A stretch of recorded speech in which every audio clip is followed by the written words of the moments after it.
The stanza that means the most to me actually is something like, if you don't tell your story, how will our children learn?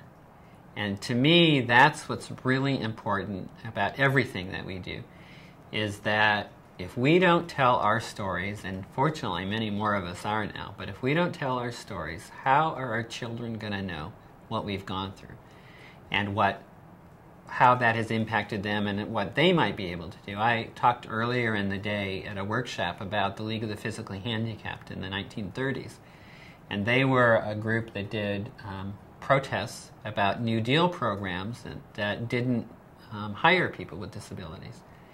And then nobody had ever heard of them for the next 50 or 60 years until they were accidentally uncovered in an archival search.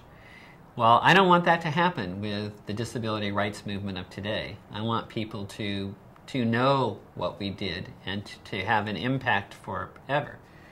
I also had this wonderful experience in Chicago a month ago. The night before the parade, there was an open mic.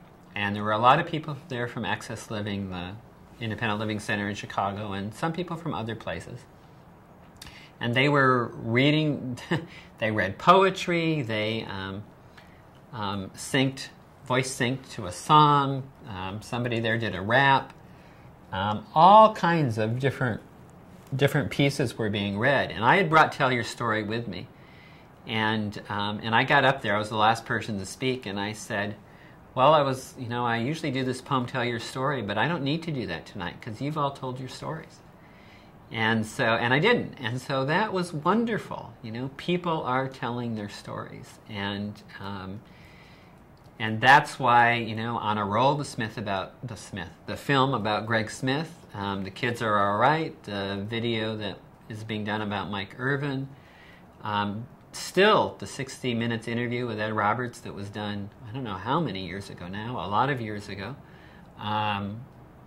Storm Reading, which is a play by Neil Marcus that was videotaped. There's some other kinds of videos around, but it doesn't matter how many of them are around. There could be 100, 1,000 around. There's still a need for these stories to be told to the American public so that not only our children learn, but everybody learns about what the disability rights movement, the disability culture movement has meant, first of all, to people with disabilities, but secondly, to our friends, our family, our allies, and third, to everybody else. Because one of my favorite sayings is, no one is free when others are oppressed.